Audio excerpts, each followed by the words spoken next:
So, Gavin Lund, the CVO and co-founder of Sterkla coaching app. Welcome to the Potential is Human podcast, Gav. I am really grateful that you're here. We've shared a journey, and to be able to share a discussion with you today means a lot to me. So welcome to the space. Thanks a lot, Ra. It's always fantastic connecting with you, and our conversations have been always very meaningful. So thank you. Thank you, Gav. In this space, I really love to talk with individuals who choose to be bold expressions of potential. And obviously with that comes a journey of life and a journey of transformation. But let's start with the business aspect of what you do and the coaching app, which you have created. I was having a look at the mission, which reads that your mission is to help facilitate global consciousness awakening by leveraging technology and making coaching accessible and mobile. Tell us a little bit about the app, the impact it's had to date, and perhaps what actually inspired you to really get this off the ground. Yeah, so my challenge always is how far back to go without getting too long-winded. So I would say, I, in my own coaching and my own training career, when I got involved with the strengths-based coaching approach, I started to understand my own strengths at a deeper level. And through that, was able to start to clarify my purpose. It's always something that has been very intrinsic for me. I've always felt this need for a sense of purpose. And when I started then doing some work and clarifying that, and I always believe knowing one's strengths is a really key part of that, because if you suddenly wake up and realize that you have a paintbrush in your hand, maybe you're not supposed to be a bricklayer. And I initially articulated my purpose as helping others to find and live their purpose. And so that really started to flavor the way that I coached and the way that I trained very significantly over the years. And then that wasn't the beginning of Sterkla. I mean, from a strengths perspective, we built a platform to help people navigate their careers within their area of natural strength, and that worked somewhat. But out of that, it was called Strengths Mapper. Out of that platform came the idea of, back in about 2017, came the idea that it would be great if from within the platform you could actually connect with a coach and have a coach take you through and unpack and explain and explore your strengths. And that idea slowly started to grow to the point where we realized, hold on a second, it doesn't have to be limited to strengths coaches. And that's where the Strengths Mapper platform and what is now known today as Sterkla, which was originally called My Pocket Coach, split off. And we started expanding and building out this concept of being able to connect with the coach. And it was really to solve a couple of key problems. One was that as a coach myself, I couldn't get my head around how much time was wasted in travel. At least one party is going to be doing it, to and from a coaching session. And secondly, it meant that if you had to travel to a coach or vice versa, you were really limited to the coaches within your proximity. And then from a coach perspective, a lot of coaches I find are great coaches, but the skill of selling themselves is not synonymous with coaching. So even coaches who are pretty good at selling themselves don't get into that because they want to sell. They get into it because they want to coach. And so we wanted to really take that problem away and take the problem of having to manage the administrative side of running a coaching business. And then the other thing was to realize that there's so many people in today's world. I mean, this was even before COVID, so it's only escalated since then. So many people walking around like really struggling in different aspects of their life, not knowing which way to turn, and not even knowing that coaching is an option. It's not even on their radar.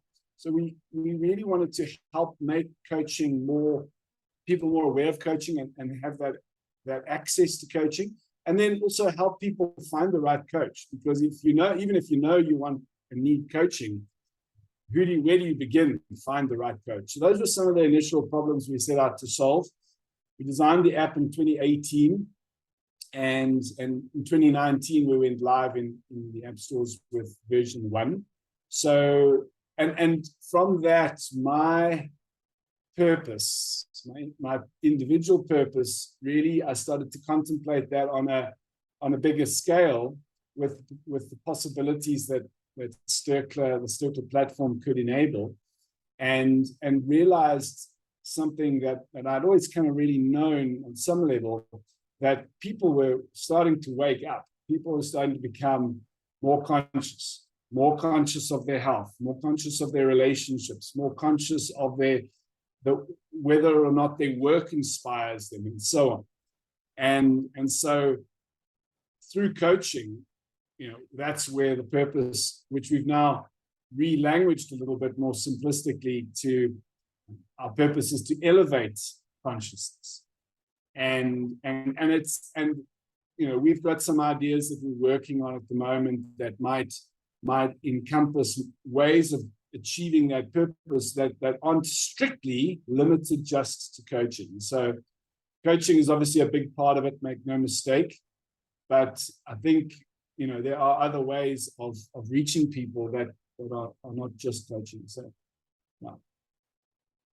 I'm like itching to get into the consciousness conversation, but I'm going to hold back for a second. You touched on something important around purpose, and that word, it's been around forever, and all human beings inherently, I believe, want to be able to say that they're living their purpose, or they have clarity around what their purpose is.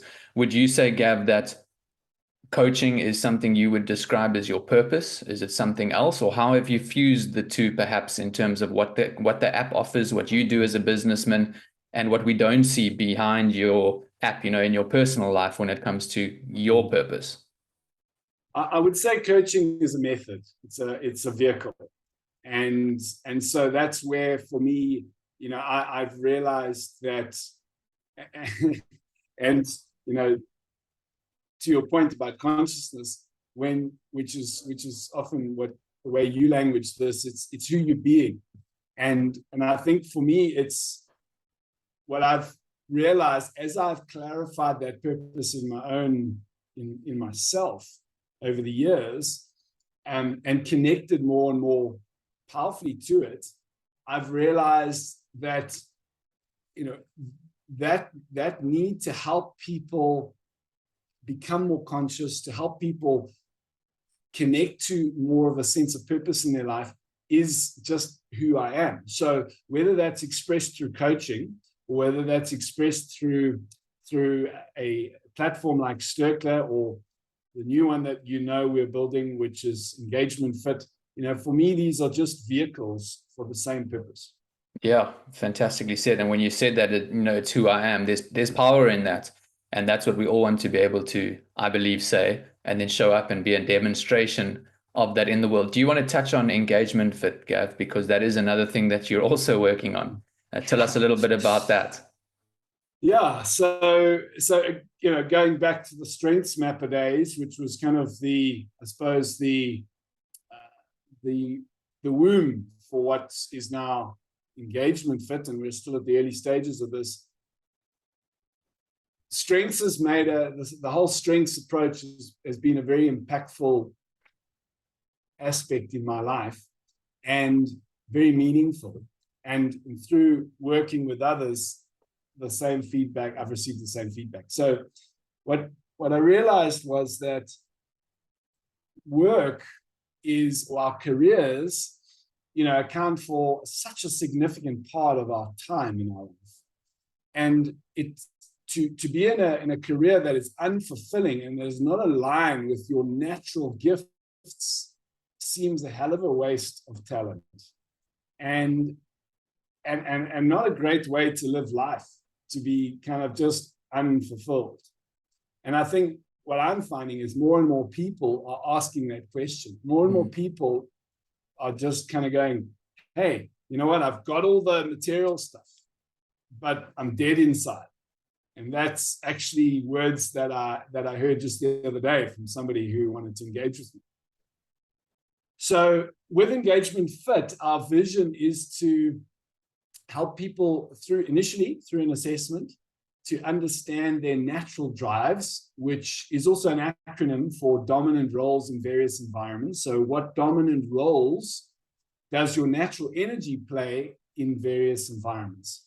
And then by being able to, but through that, giving people insight, really, really practical, tangible stuff. That's such an important piece for us, because it's easy to kind of give people vague conceptual stuff. It's often not helpful because the gap between the theory and the sort of application is too big, and people don't cross that chasm. So to be able to bring those two together where people get it and they're very clear on, okay, now I know what I need to do. And so, you know, we'll have aspects that will help people to know very, very specifically what things they should be navigating towards in their career in terms of the environments, the roles, the mandates, and what things they should navigate away from that really costs them too much of their energy and it's not aligned to who they are. And so we've got to, you know, that vision is, you know, kind of phase one will probably go live in January. And that will involve our new assessment, new report. And then we're going to build the platform out from there with the vision of ultimately providing a platform for individuals and companies to navigate their careers and to have insight into which work, which jobs, which projects best align with their natural energy, and the reverse for companies, so that they can help to navigate their employees' career paths within the business towards work that inspires them, but also from a recruitment point of view. So that brings a different layer, because I think with recruitment, and this is the thing we're wanting to change, is that the first question that's typically asked in recruitment is, what skills, qualification, and experience do you have? So in other words, can you do the job? And very seldom, if ever, is the question asked, will this work inspire you? Will you thrive in it? And so all we're wanting to shift is, we're wanting to change the order of those questions. Let the first question be, is this something that you will thrive in? And if that's the case, the next question can be, you know, can you do the job? And so we're just wanting to place that as a priority, really, and give companies, because I think the big challenge with individuals when they're not naturally inspired and motivated is then what happens is companies use external things to try and trigger that motivation, the typical carrot and stick, and that doesn't work long term. I 100% agree with you. So let's say somebody's hearing this conversation on an individual level, and if they came in contact with Engagement Fit, what is it that the tool would be able to provide them with? So at this stage, the phase one, they'll be able to create a free account, and once they've done that, we have it's the same assessment but two different reports. So the one is a free report. So you can do the assessment and you would get a free report, which would just give you insights into your top 5 dominant drives. And the intention with the free report is really just it's not really designed to be kind of a standalone. It's just designed to give you a taste, to say, if this is the first time you're engaging with us with this assessment, you know, try it out without paying anything and see how accurate it is. And then you can unlock that report. So we have a paid report that will give you your help you understand your dominant natural drives, 9 of them, and your 6 drive drainers. So what are the things that drain your energy and why? And then we'll have a section in the report on navigating your career. So what things should you navigate towards, and what things should you navigate away from in your career? So it's almost like a shopping list.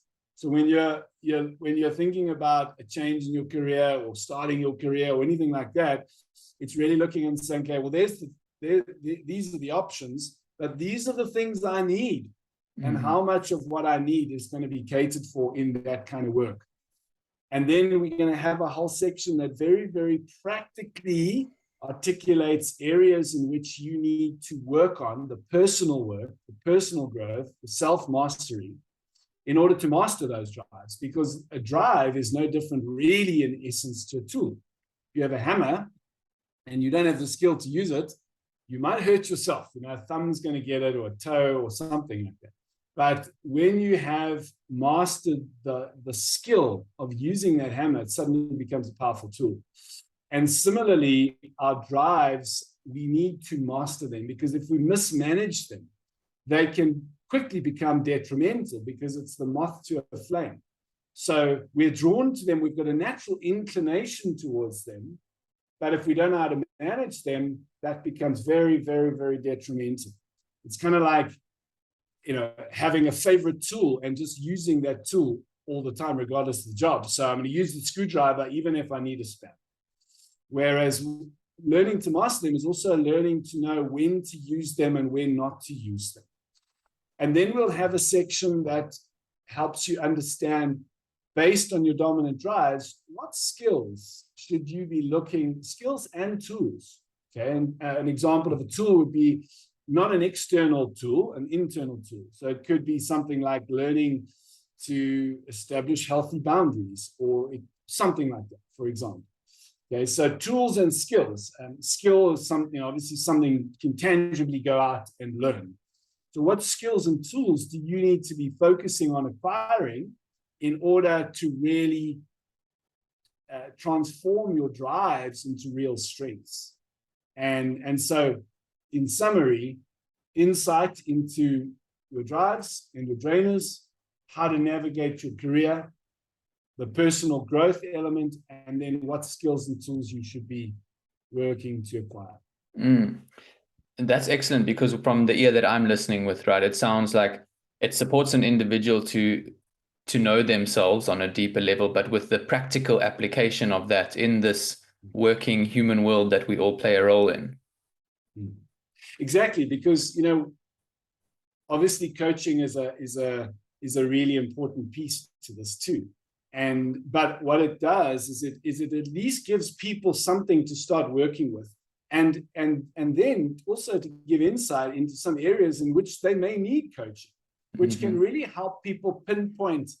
All right, because a lot of times you go, oh, you know, yeah, coaching, but I don't know, can't really put my finger on what I need. It's difficult to then know what kind of coach you want to go to and what you want to deal with. But this can really give insight into the real specifics around, actually, that makes a lot of sense. Like, yes, that's where my problem is.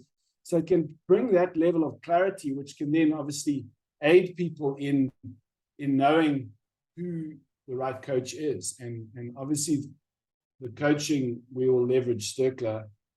And so on Sterkla, we're going to help me find a coach feature that can kind of get you down into that granular level. And so it kind of connects nicely. And Gab, what are the kind of coaches that you do offer on the Sterkla platform, right? So obviously there's different areas. What types of coaches and qualifications do the people generally hold on Sterkla that they can offer to individuals who are wanting coaching support? Yeah. So we've got 11 categories, and let's see if I can remember them all offhand.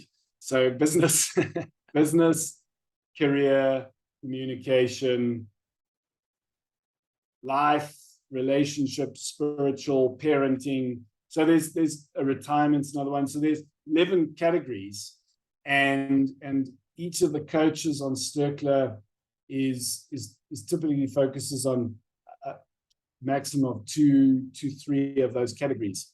So what was was the other question? Oh, the qualifications. So all coaches on Sterkla are trained coaches. That's a prerequisite.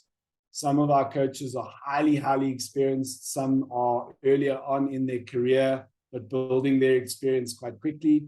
So we have an accreditation feature and filter. So when you come onto the app, you can, if there's a specific type of coach, like obviously you're focusing on consciousness coaching, but whatever, if there's a specific approach or methodology or tool in the sense of an assessment that you want to coach on, you can type those into the filters and find coaches that way. So really just goal is to really just get better and better and better at helping people find the right match for them, because as you'll know, right, coaching is all about the match. And if you've I think a lot of people have probably had bad experiences because they haven't got the right match, and the danger with that is they brush coaching with that whole perspective. Oh, coach, I've tried coaching once, it doesn't work. Well, I love the analogy of kids. Kids learning to walk don't try, they do, and they keep doing until they get it right. And so if we take that approach, then we may as well say, well, I tried walking once, it didn't work.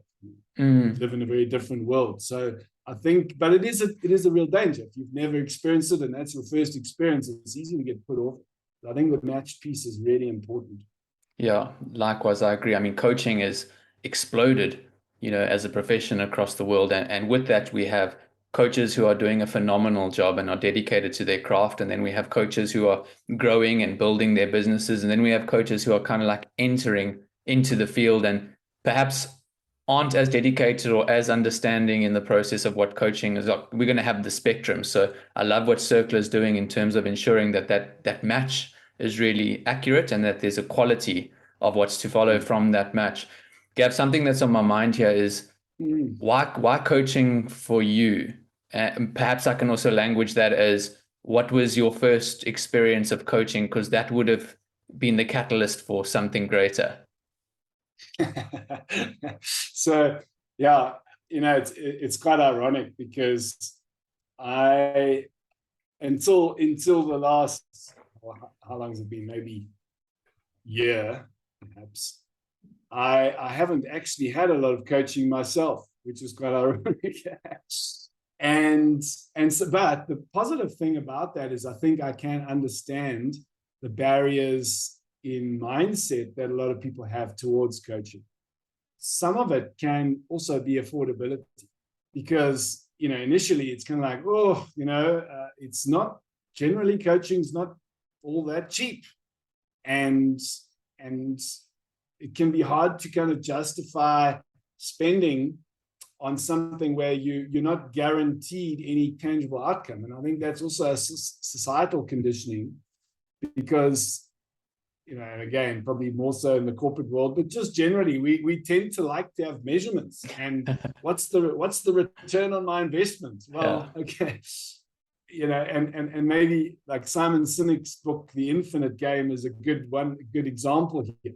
Well, how long, over what time are you prepared to measure? Are you measuring this? Because if you're measuring it over a finite time, well, you might have struggled there. But if your time frame is not finite and it's infinite, then it's not about a measurement; it's about growth, and that is hard to deny in oneself, or better way of putting it. That's easy to recognize in yourself, and it's easy to recognize in others. So yeah, look, I started. My wife and I did some relationship coaching some years back because we had some external pressures that we didn't want to impact negatively on our relationship. And I think the big shift for a lot of people when it comes to coaching is to realize that you don't have to have a problem. Like, it's not therapy. Sometimes you've got a challenge. Like, therapy is about, all right, we've got a problem, how do we fix it? Predominantly, I'm oversimplifying it, of course, but that's therapy. Coaching, every top athlete in the world has a coach. Not because the coach is better at doing what they do than they are, but because the coach is objective.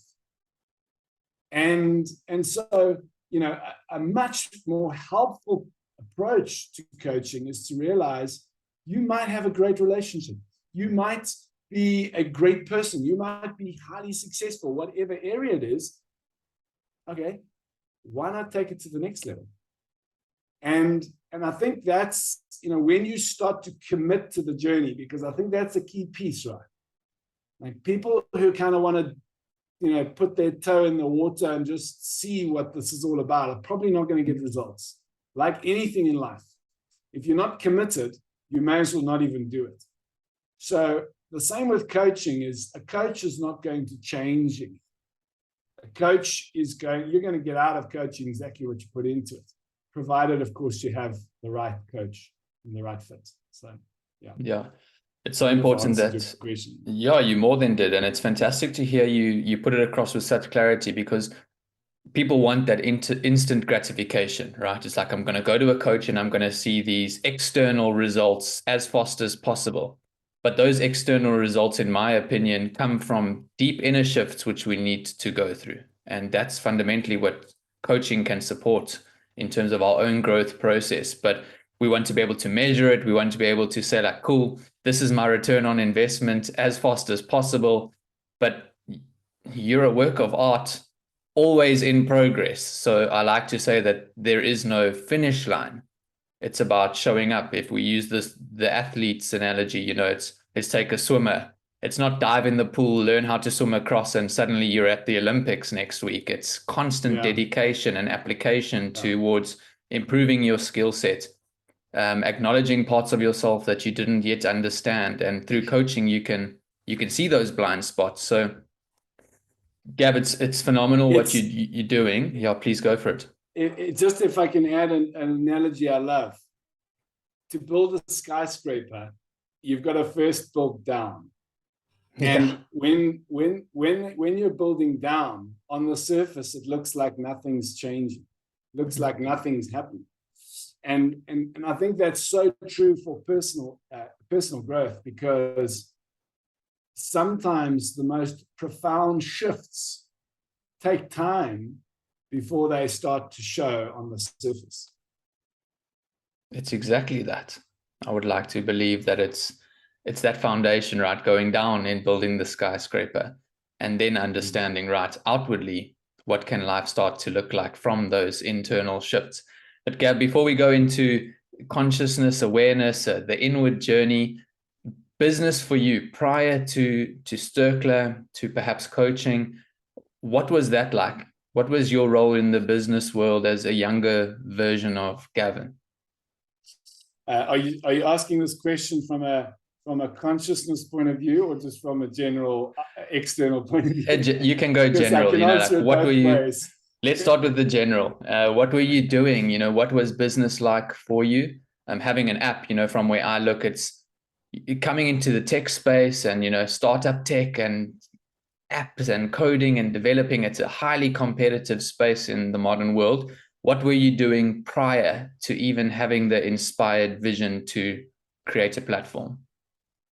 So, yes, I mean, I got involved with training first, in interpersonal skills training and effective speaking training in 2005, around there. Prior to that, I'd spent a couple of years starting out on my own in a very sort of fledgling kind of way, running programs on the mind and understanding the power of the mind. And then I joined up with my partner at the time, well, my partner and partners at the time, now a partner, and started doing training in interpersonal skills, team integration, and mind, attitude, effective speaking. So that was what I did from about 2005 through to about 2012, and continued to do. During that time, I also did my training in neuro-linguistic programming, and it was before coaching was really coaching. It was no one really called it coaching. I remember kind of finding it hard to figure out what to call the service I was going to offer, having done my training in NLP. And anyway, it was interesting. And then 2012, I got involved with strengths-based coaching, and I did some work with Anthony Robbins' material as well, with strategic intervention.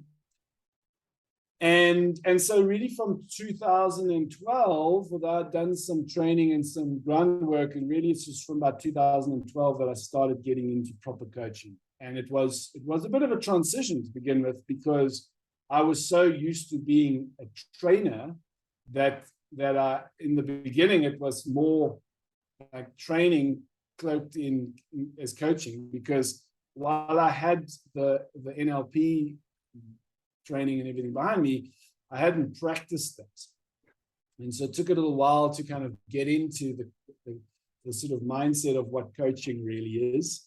And so, yeah, I sort of, at times, I still believe, and this is a personal thing, it's not a generic thing.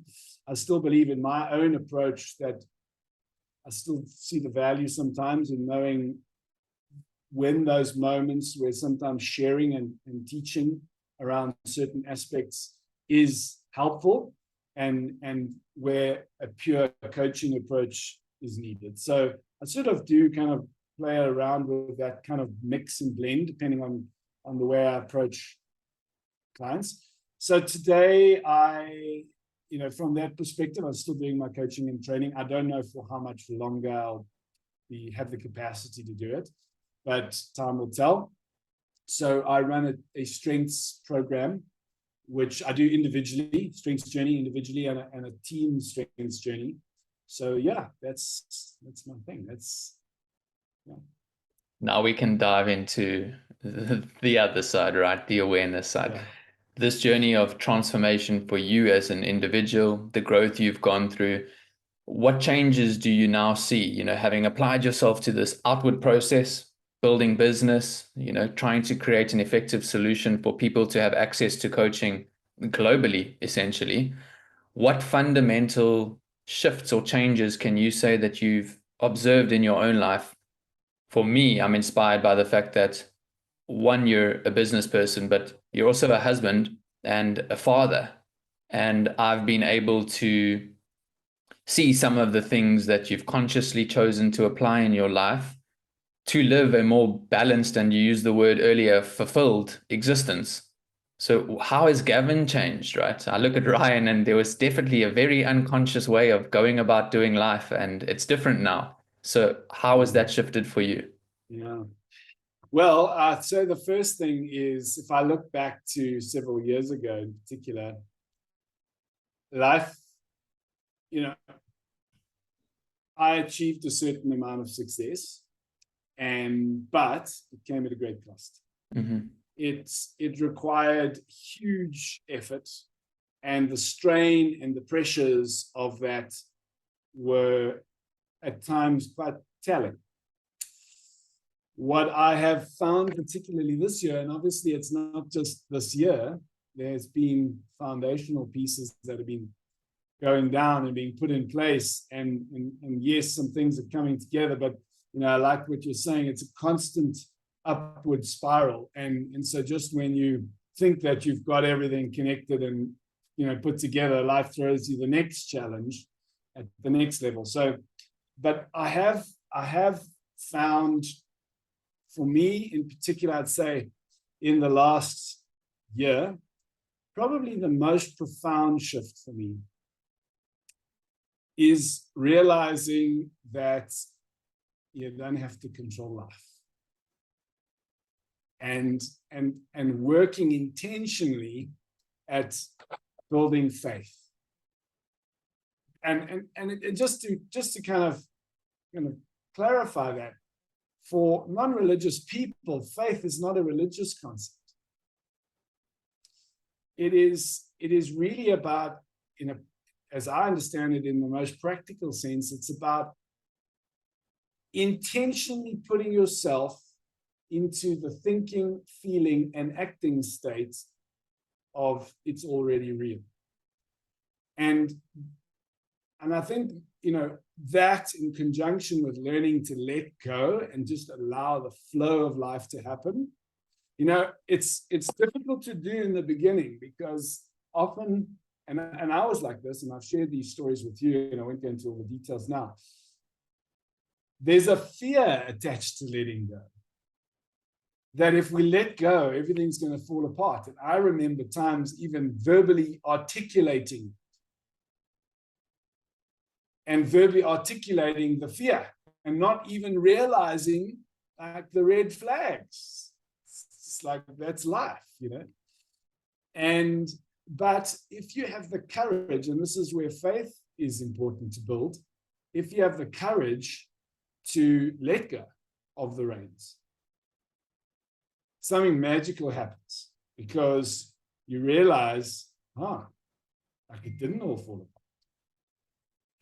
And when you realize that, I think everything changes fundamentally for you. And so I love the analogy of, in one of the Indiana Jones movies, where he has to cross this canyon and there's an invisible bridge that's only going to materialize when he steps out onto it. Now that takes faith, because what I've come to realize is commitment and faith, you can't have one and not the other. They go hand in hand. Because if you're not committed, you're not demonstrating faith. And if you don't have faith, you won't be committed. And so when you're stepping out onto that invisible bridge with that huge void below you, you got to know you got to have commitment and faith. And so sometimes people say to me, well, like, how far should I go? How far should I stretch the space? Faith. Should I just act? Like, if that's what I want, should I just act that way? Well, the answer I always like to give is, well, whatever action you take, if that action takes you out of a state of faith, then your faith is not strong enough yet to take that action. In which case, you might need to scale the action back a little bit to a level where you can remain in that state of faith. So I would say that, just to summarize, what's shifted for me is life has become more effortless. Life has started to flow. I don't feel the strain and the stresses of life nearly to the same degree. I won't say I don't feel it at all, because that would be untruthful.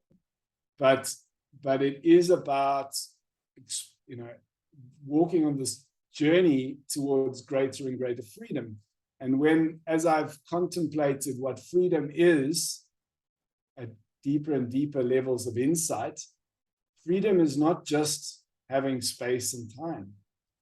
Freedom is about taking full responsibility for everything in your life, and learning to let go of attachments to certain things, which is still very much, in certain aspects, I'm still very much a scholar in that area.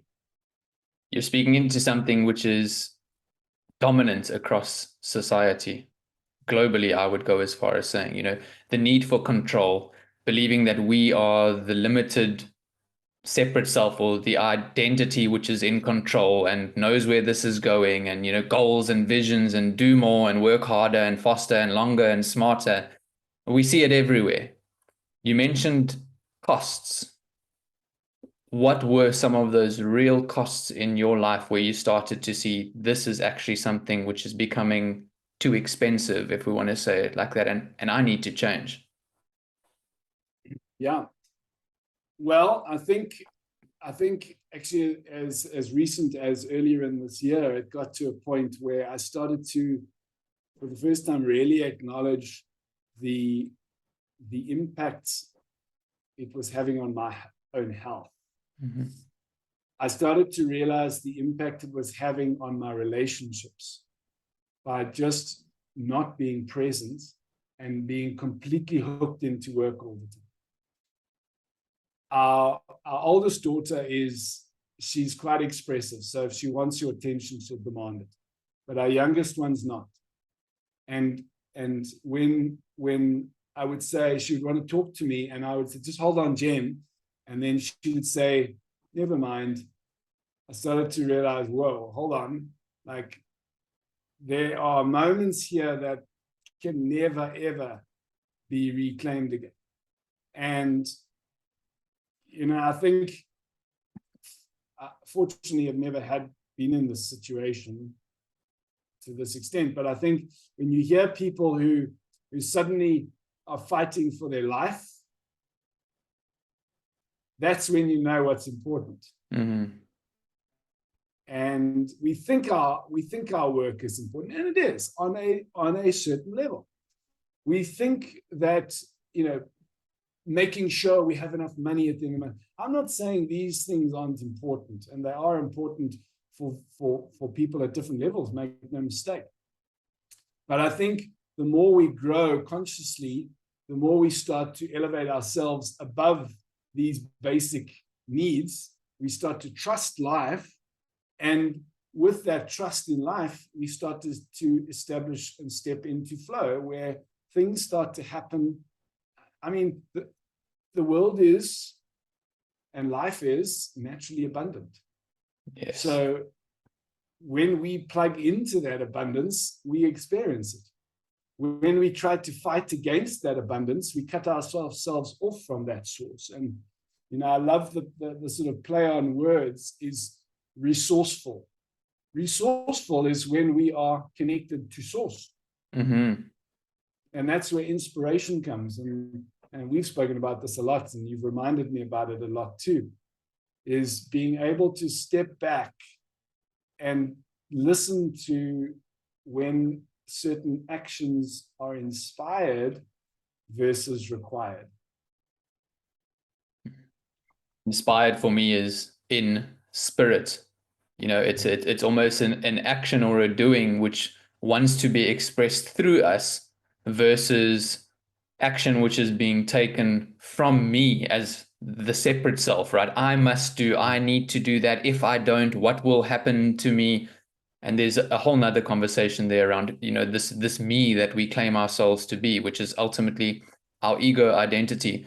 And Gab, often when I'm in your space, knowing you're a father, I remember a coaching client of mine previously, very, very successful businessman in South Africa.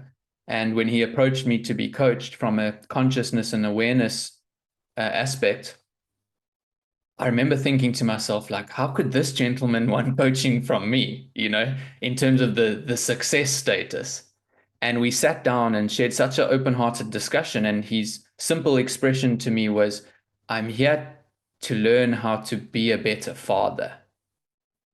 Now, here's somebody who had all the things, right? The material possessions that we all chase after and burn ourselves out to achieve.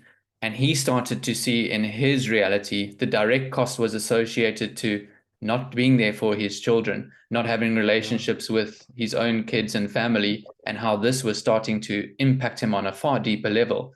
And that was his unique journey of transformation, because I believe none of us are changing from the good stuff. It's pleasant and it's nice and we're winning in life, so let's go for coaching.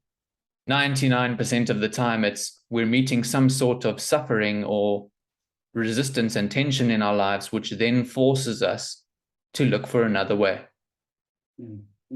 Yeah, absolutely. And I think I'd add to that, though. I think that once you realize that, or once you realize the benefit of coaching, you also start to realize that there's benefit even in the areas you think you're doing well. So I've always believed that success is I've always taken a holistic perspective on success. Well, I won't say always. Maybe when I was younger I didn't, but certainly in recent years. and I love, I find that when you take off the blinkers, that the literal view on religion and religious teachings, when you take off the literal view and you start to really look deeper into the essence of what there is there, you start to see profound wisdom. And one of that is realizing that you take the Holy Spirit, which another way of saying is the spirit of wholeness, the spirit of holistic integration, the spirit that works through everyone and everything, which is the source, which is where you tap into that and you allow that to flow through you, then that starts to affect every and flavor every aspect of your life. And that's the whole purpose of what you're doing with consciousness coaching, is that we tend to go, yes, I want to focus on this area. And that's fine, because different people are different, have different, perspectives on things and so on. And for some people, being more tangible and focused is what works for them. And that might be the entry point. But I think ultimately, as one grows, one realizes that everything affects everything. And so the things that I'm trying to fix here in my work or improve here in my work actually are the same things showing up in other areas of life. Mm-hmm. They just look different. Mm-hmm. What would you say in a short explanation, the view or idea of success was for you when you were younger? Like, now I'm going to go out into the world and become a success, versus what success truly means for you now? Well, I probably not. To be fair, I think, when you're young, it's. I think as we get older, and especially if we work on ourselves a bit, because I don't think maturity is an age thing, but I think that it's one's values and priorities definitely do shift, and I think that's also a function of that person, work. But I would say that, certainly when I was young, it was, of course, probably like a lot of people, it was the prestige, it was the recognition, it was the material stuff. And it's, I think the important thing to say here, because I think this is something that people miss, is that it doesn't mean you have to choose between one or the other. It doesn't mean you have to then let go of any comforts or anything that is material. It just, it's a shift in the value you place. Mm-hmm. And if by being, part of tapping into source for me is about being abundant. And abundant means health, energy, happiness, love, financial resources. It's abundance in all its forms. So we don't need to deny that. It's what value you place on it. So for me now, yes, we've got huge vision with Sterkla and engagement. And I've no doubt they will both in time, in their own right, become hugely successful. The goal is not the measurement. It's not the financial measurement. The goal is, how do we need to generate revenue, but that becomes the fuel. That becomes the fuel that drives the engine for our purpose. And if we have a lot of fuel in the tank, we can go a lot further in the expression of our purpose. That for me is success. Yeah. And holistic. So it's not just the work side. It's how's my health? Am I looking after my health? Am I looking after my relationships? Does my life have a sense of freedom and fulfillment and energy and balance? And if, for the most part, that is true, that's success. Mm. It can't be in one area only. Mm. If someone's listening out there, I think that question which you just pointed towards, are you looking after your health? As Western society, that's the first thing we tend to overlook, yet it's the fundamental aspect of what we need to thrive as human beings. So maybe you're hearing this and maybe it's touching something in you that your health is being neglected. Well, today is the turning point if you choose it to be. Come back to yourself. Gav, business is one thing. I think business has an incredible function on the planet, right? Industry, economy. I like to use the example, like if the farmer didn't get up and sweat from early in the morning till late in the day, we wouldn't have food on our plates. So we need industry to survive as humanity. But then there's this inner dimension that you and I talk about, and the application of who we're being in the world, not so rooted in doing. I want to drop something into the discussion here and just see, perhaps for somebody it sparks something. And there's Ryan on this call, and then there's Gavin. And we tend to become identified with this ego, body, mind as who I am. But Gavin, you would agree that it was just a name given to you, a label. And Ryan was what my parents chose to name, this form. But prior to Gavin knowing that he was Gavin, and likewise prior to me knowing that I was Ryan, there was something there. I didn't identify as I am Ryan. I was just pure awareness experiencing the oneness of life. And Gav, you would have been exactly the same until psychology shows that around the age of 3, we start to identify ourselves as the separate self, right? So, okay, you're Gavin, you must be separate from Ryan. But if we could go back and gently erase those labels of all of the things we're identified with, the CVO of Sterkla, Gavin, the husband, the father, eliminate all of that. And then there is one thing, which is the fundamental aspect of creation, awareness, which remains, and you are still that. So this may sound far out, but I do want you to know that it's the primary reason you're on this planet, is to know the truth of what you are, and then to express that essence or source of awareness into the world while you have the limited lifetime to do so. I think most of us, and me certainly until a certain age, I'm so identified as the individual and what the individual wants and needs to thrive and be successful, and then have certain things as a lifestyle measurement. And then we start to go on the inward journey towards remembering the truth of what we are. And as we become more self-aware, and you could say that this is the journey of self-discovery, as you begin to remember that very essence of what you've always been, it doesn't mean renounce life, stop showing up as a passionate human being. Instead, your doing in life and in society and in business is then coming from that inner dimension of being. Now I can truly express myself through whatever business that may be, whatever creative ideas we may have, but it is always in service of, you could say, love and unity, versus being in action in life from greed, fear, and separation.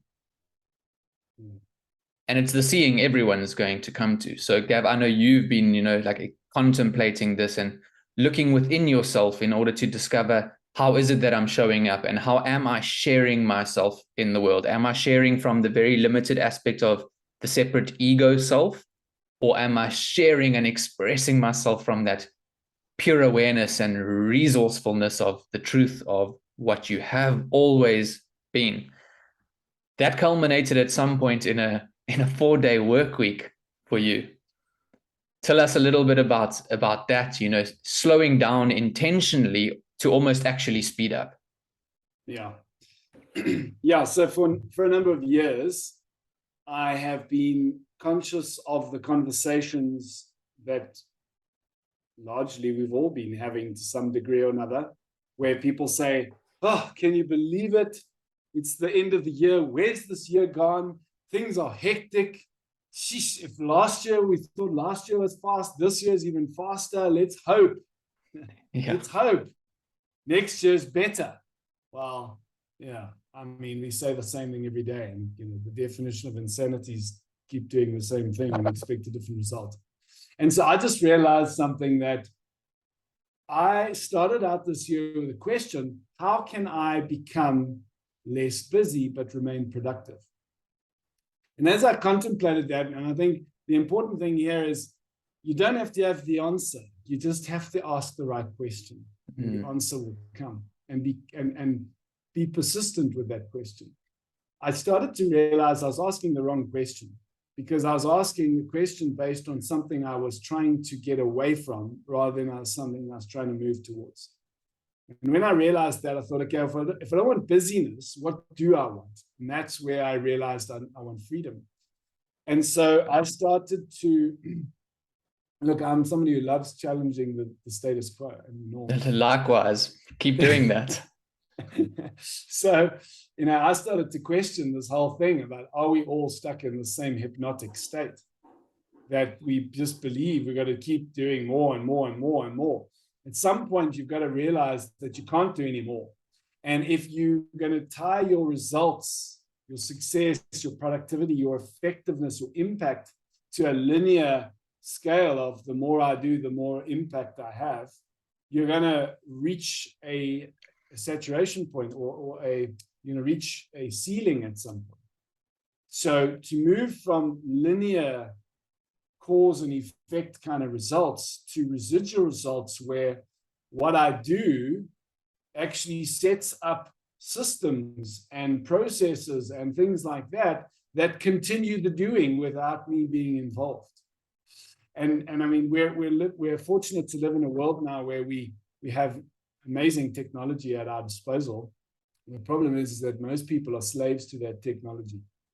And we actually need to start rethinking our entire relationship to technology rather than trying to make tweaks. We need to build it from the ground up again.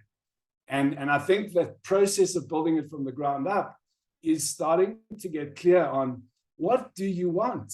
Like, what do you value? What do you want your life to look like? Start there. And then start asking the question, how can you enable that more and more and more every day?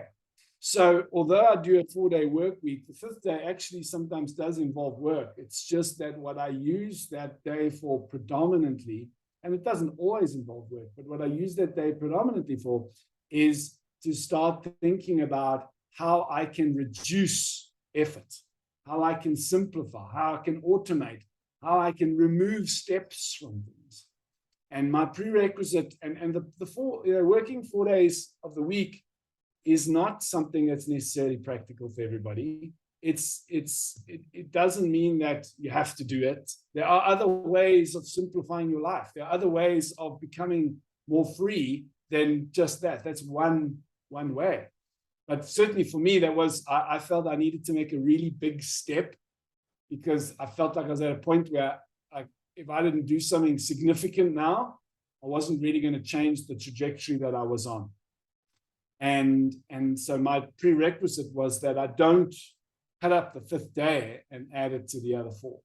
And so I've actually reduced a lot of my busyness on the other 4 days as well. And I think what that does, and I think maybe just to leave with one kind of saying that probably captures this, which I think Stephen Covey was his saying, don't prioritize your schedule, schedule your priorities. And when we start to go, what's important to me first? Because to schedule your priorities, you actually got to know what they are. Get clear on that, and then actually put them in the diary. And so what I've started doing is I put everything in the diary. If it means, going for a walk at the park with the dogs, it's in the diary. If it means going to fetch the girls, spend time with the girls, it's in the diary. So I don't just use the diary for work-related stuff. I use the diary to help me make time for the things that are important, because otherwise we fall into the trap of living life in a reactive state where, whatever is calling my attention now is now my priority. And Gab, how would you say that approach has impacted the quality of your life holistically? Well, the times where I feel like it's hard to believe the results I'm getting, because it feels like I'm not doing anything really of any huge, taxing effort. And so from doing that, I found that I am able to step back and prioritize more effectively. And by doing that, what it's enabled me to see how much time was wasted on things that weren't even priorities. Yeah. So I've become, as a result, I think it's enabling. And I say enabling because it's a journey and I don't always get it right. Some weeks I get it really wrong, but it's enabling me to invest more intentionally my energy and effort into the things that are going to make the difference. And, I was listening to a podcast the other day and they're talking about distraction and what the opposite of distraction is. And most people say focus. But actually the opposite of and I was thinking focus as well. The opposite of distraction is not focus, it's traction. And traction is anything that leads us forward towards what we intentionally want. Any action that leads us towards what we intentionally want. Anything that is leading us away from what we intentionally want is distraction. And you start realizing how much distraction is disguised as productivity. Yeah, that's big. Very well said. That requires presence, right? I think so many people are in that unconscious state, that hypnosis which you touched on just now, that it's distraction, and it's doing without actual clarity around what are our subjective priorities. What do we truly choose to have in our lives? What's important? What really matters? One of the things that shows up as Gav is like, the classic one, I don't have enough time, or, oh, how was your week? Sure, so busy. You won't believe how busy I am. And trigger warning here, but please take this from where it comes to anyone listening. It's not that you're so busy. It's that on some level you lack priority.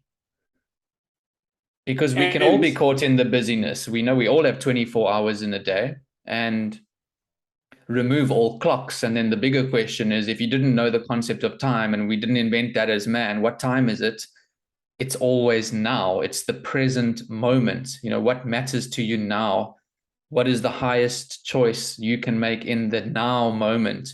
Because if you're trapped in psychological time, which is just racing from one thing to the next in order to try and achieve another outcome, it sounds like burnout at some point. And the other thing, from a consciousness perspective, if you're always thinking how busy you are, you're always feeling how overwhelming everything is, you're always acting like you're so busy, well, you've just tuned into the busyness station. Yeah. And that's what they broadcast on the busyness station. And so that's a big thing for me. What I've realized is a lot of my own pressure was coming from my own, somewhere, even mostly unconscious. So I'd kind of go, it needs to be done by then. Or, okay, yes, there are deadlines sometimes, to make no mistake. But a lot of the time we put our own pressure on ourselves, because we bring in this concept of it's got to be done by.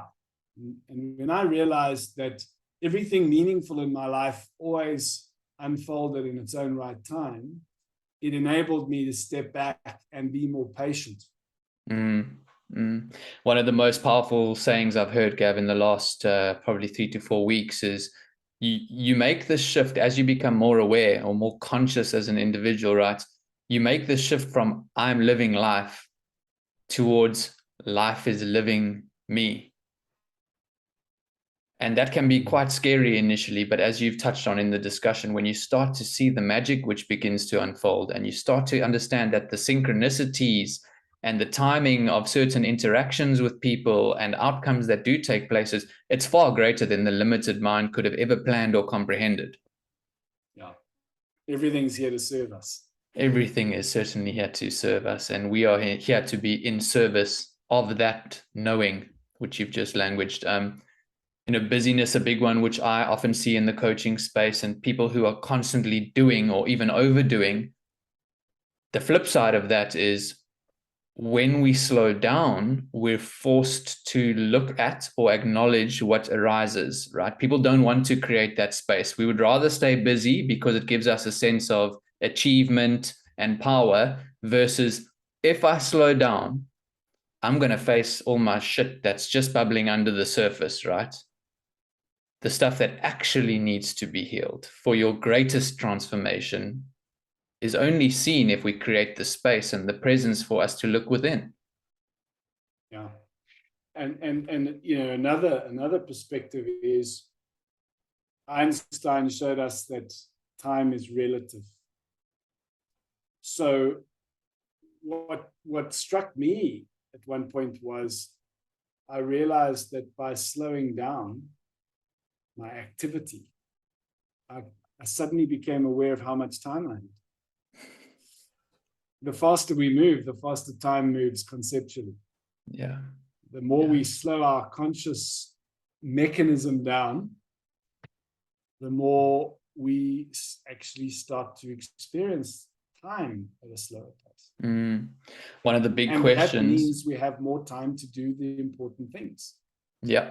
One of the big questions which I'd like to offer, and it's so deeply ingrained in us as in modern society, this whole doing and needing to always be further ahead than where we might be now. It's like, take a moment to consider, what is the rush?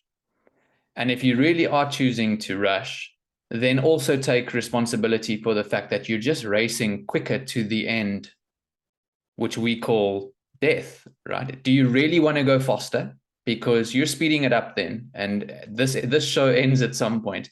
Or can we take steps from presence, steps from priority, steps from awareness and understanding that this moment is the only moment that requires your total commitment.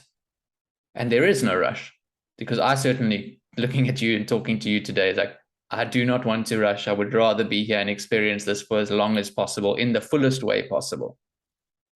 Yeah, absolutely.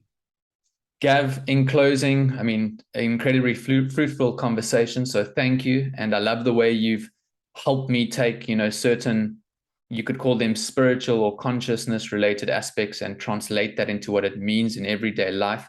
Is there anything you want to share with anyone who may be listening to the call or would listen to it in the future?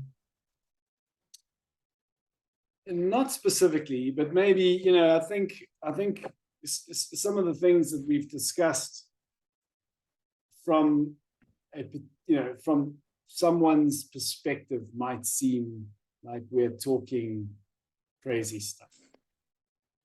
It might seem like, come on, get your head out the clouds. This is like, be realistic. It's not life. And I think one of the biggest realizations that I've had is when you get out of the Truman Show and you realize you can actually create life however you want it, and that you don't have to live within the set that someone else has created for you. Gavin, thank you so much. It's been an absolute pleasure. And what a way to close it off. Thanks, Ra. It's been a great pleasure chatting to you as always.